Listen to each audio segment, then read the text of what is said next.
Hello साथियों, भारतीय साक्षर नियम 2023 में हम पढ़ रहे हैं धारा 60। धारा 60 भारतीय साक्षर नियम 1872 की धारा 65 के समरूप है। अवस्थाएं जिनमें दस्तावेज के संबंध में द्वितीयक साक्ष्य दिया जा सकेगा। धारा 60 के 1 और 2 भाग हम पढ़ चुके हैं। यह है भाग नंबर 3। हम धारा 60 का सब क्लॉज सी पढ़ेंगे। सी क्या कह रहा है? जबकि मूल नष्ट हो गया हो। क्या हो गया है? जब मूल नष्ट हो गया हो या खो गया है, या जबकि उसकी अंतर वस्तु का साक्ष्य देने की प्रस्तावना करने वाला पक्षकार अपने स्वयं के व्यतिक्रम या उपेक्षा से अनुद्भूत अन्य किसी कारण से उसे युक्त समय में पेश नहीं कर सकता। क्या कह रहे हैं? इसमें 3 कंडीशन बता दी। पहली कंडीशन मूल नष्ट हो गया है, दूसरी कंडीशन खो गया है, तीसरी कंडीशन क्या कह रही है कि वह अपनी लापरवाही उपेक्षा से के बगैर उसको पेश नहीं कर पा रहा है। मतलब ऐसा नहीं कि उसने जो वो पेश इसलिए नहीं कर पा रहा लापरवाही पूर्वक। यहाँ लापरवाही और उपेक्षा नहीं आनी चाहिए, उसके अनुद्भूत किसी अन्य कारण से पेश नहीं कर सकता। तो धारा 60 की सी क्या कह रही है? जब मूल दस्तावेज खो गया है या नष्ट हो गया है, या जब जो पक्षकार उसकी अंतर वस्तु को प्रमाणित करना चाहता हो किंतु कुछ कारणवश जिसमें उसका दोष नहीं है, जैसे उसकी लापरवाही या कसूर के बगैर उपयुक्त समय पर दस्तावेज नहीं पेश कर पाता, तो ऐसे मामलों में उसकी अंतर वस्तु के लिए द्वितीयक साक्ष्य ग्राह्य होता है। क्या कह रहे हैं? जब मूल दस्तावेज खो गया है, नष्ट हो गया है, और साथ ही साथ ये भी कहा गया है कि कुछ कारणवश जिसमें उसका दोष नहीं है, जैसे उसकी लापरवाही या कसूर के बगैर उपयुक्त समय पर दस्तावेज नहीं पेश कर पाता। कोई क्या कह रहे हैं? जिसमें किंतु कारण कैसा है? जिसमें वह दोषी नहीं है, जानबूझकर उसने कुछ गलत नहीं किया है उन परिस्थितियों में। लेकिन किसी मूल दस्तावेज के खो जाने की दशा में उसकी फोटोस्टेट कॉपी को द्वितीयक साक्ष्य के रूप में द्वितीयक साक्ष्य के तौर पर तभी ग्रहण किया जा सकेगा जब मूल खो जाना साबित हो जाए। क्या हो जाए? जब मूल खो जाना साबित हो जाए। खोने का सबूत धारा 60C। धारा 60C, लाभ उठाने के लिए मूल खोने का विश्वसनीय सबूत होना चाहिए। खोने को पूर्ण रूप से कभी साबित नहीं किया जा सकता। मूल के खोने का मौखिक साक्ष्य जैसे कि बहुत सालों से नहीं देखा गया, इस खंड की आवश्यकता को तुष्ट करता है। जिस व्यक्ति के कब्जे में मूल दस्तावेज है, यदि वह मर जाता है तो द्वितीयक साक्ष्य उस दस्तावेज के संबंध में दिया जा सकता है। यह दिखाना आवश्यक है कि खोए जाने के बाद दस्तावेज की खोज का उचित प्रयास किया गया था। जो दस्तावेज बता रहा है कि खो गया है, उसका उचित प्रयास किया गया था। नष्ट हो जाने का भी और खो जाने का भी। नष्ट कैसे हो गया? यानी कि उसमें किसी प्रकार का उसका दोष ना हो। अगर खो गया तो खो जाने के लिए भी उसके द्वारा प्रयास किए गए हैं और उसको साबित करना पड़ेगा कि खो गया है। जगपाल सिंह बनाम बीणा देवी के मामले में वसीयत की फोटो प्रति पेश की गई थी। क्या की गई थी? वसीयत की फोटो प्रति पेश की गई। मूल प्रति पटवारी को दिया जाना तथा पटवारी से खो जाना बताया गया, लेकिन पटवारी को साक्ष्य में पेश नहीं किया गया। फोटो प्रति को द्वितीयक साक्ष्य के रूप में ग्राह्य नहीं किया गया।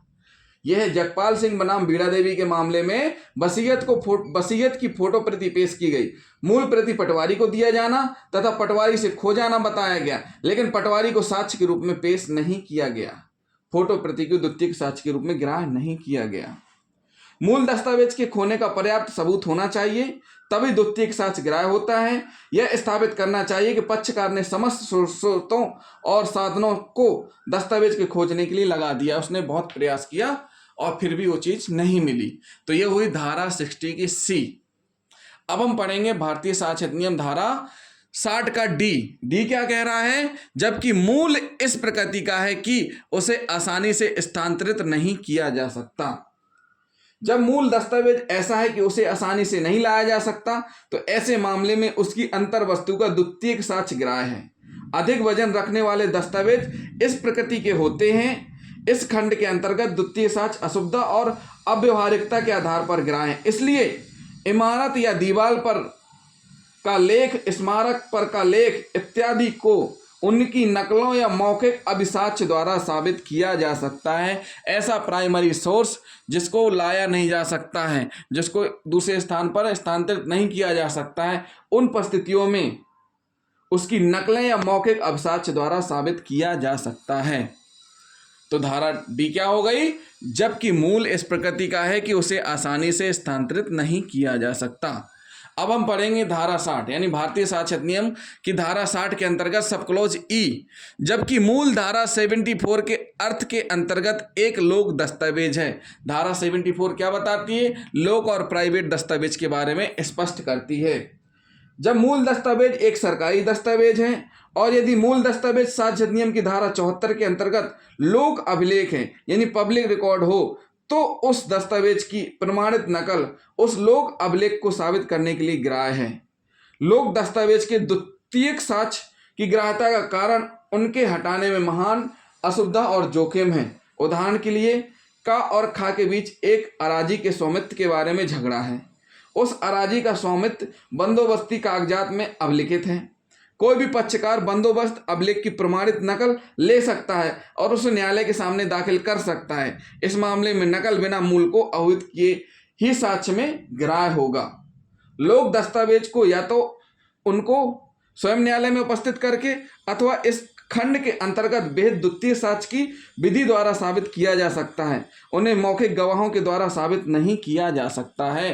क्या कह रहे हैं? जब ऐसा लोक दस्तावेज जिसको न्यायालय में पेश नहीं किया जा सकता है ला करके, तो उसकी प्रमाणित प्रति को भी पेश किया जा सकता है। उसके लिए नियम है कि प्रमाणित प्रति कौन देगा? जिसकी अभिरक्षा में है और स्पष्ट उसमें उसकी सील लगी रहेगी और उसमें वह प्रमाण पत्र भी देगा कि उसकी अभिरक्षा में वो चीज है।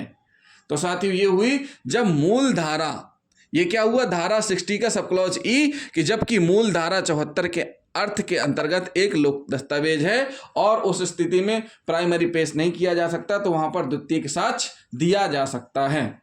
अब हम पढ़ेंगे धारा 60 का सब क्लॉज एफ।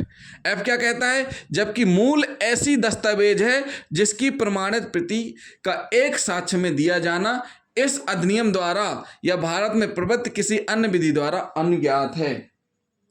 धारा क्या कह रही है? जब मूल दस्तावेज ऐसा है जिसकी प्रमाणित प्रतिलिपि अधिनियम द्वारा स्वीकृत है, तो वह प्रमाणित प्रतिलिपि जो कि द्वितीयक साक्ष्य है मूल दस्तावेज के मौजूद रहने के बावजूद भी ग्राह्य होती है।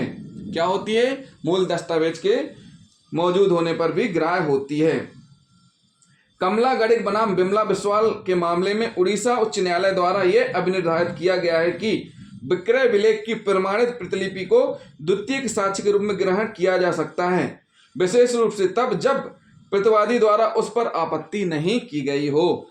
एक पक्षकार के द्वारा उस पर आपत्ति नहीं की गई हो। शिवदई बनाम राम सिंह के मामले में लोक कार्यालय से प्राप्त वसीयत की फोटो स्टेट प्रतिलिपि को द्वितीयक साक्ष्य के रूप में ग्राह्य माना गया है। क्या किया गया है? ग्राह्य माना गया है। तो इसमें क्या हो रहा है कि जहां पर क्या कह रहे हैं कि जहां पर मौजूद है मूल दस्तावेज के मौजूद रहने के बावजूद भी ग्राह्य होती है प्रमाणित प्रतिलिपि यानी द्वितीयक साक्ष्य, जिसकी प्रमाणित प्रति का साक्ष्य में दिया जाना ग्राह्य माना गया है मूल दस्तावेज उपस्थित होने के बावजूद भी। यानी मूल नहीं पेश कर रहा है, उसकी जगह सेकेंडरी लेकिन मूल उपस्थित है। अब हम पढ़ेंगे धारा 60 का सब क्लॉज जी। सब क्लॉज जी क्या कह रहा है? जबकि मूल ऐसे अनेक लेखाओं या अन्य दस्तावेजों से गठित है जिनकी न्यायालय में सुविधापूर्वक परीक्षा नहीं की जा सकती और वह तथ्य जिसे साबित किया जाना है संपूर्ण संग्रह का साधारण परिणाम है। जब मूल में तमाम अन्य हिसाब या खाते शामिल हैं जिनका परीक्षण न्यायालय में आसानी से नहीं हो सकता है और प्रमाणित करने का तथ्य संपूर्ण योग का परिणाम है, तो ऐसे परिणाम को उस दस्तावेज के विशेषज्ञों से प्रमाणित कराया जा सकता है। इस खंड का उद्देश्य सरकारी समय की बचत करना है। मतलब ये हुआ कि उसमें उस दस्तावेज में अनेक फाइलें हैं और न्यायालय में सुविधापूर्वक परीक्षा नहीं की जा सकती है। न्यायालय में ऐसी सुविधा नहीं है कि उन सभी फाइलों को ला करके परीक्षा की जा सके। तो ऐसी स्थिति में उस दस्तावेज के विशेषज्ञ से प्रमाणित कराया जा सकता है, यानी उस दस्तावेज के संबंध में जो एक्सपर्ट है उसका ओपिनियन मान किया जाएगा। तो साथियों, ये हुई धारा 60 जिसमें हमने ABCD, DE, F, G सभी भाग बताए हुए हैं और धारा 60 में हमने 3 वीडियो बनाए हैं, भाग 1, भाग 2, भाग 3। तो जिन साथियों ने अभी तक हमारे तीनों वीडियो नहीं देखे हैं तो धारा 60 समझने के लिए तीनों वीडियो जरूर देख लें। धारा 60 कहती है अवस्थाएं जिनमें दस्तावेजों के संबंध में द्वितीयक साक्ष्य दिया जा सकता है। तो जिन साथियों ने अभी तक हमारा चैनल सब्सक्राइब नहीं किया है तो हमारे चैनल को सब्सक्राइब कर लें और वीडियो को अधिक से अधिक शेयर और लाइक करना ना भूलें थैंक यू दोस्तों।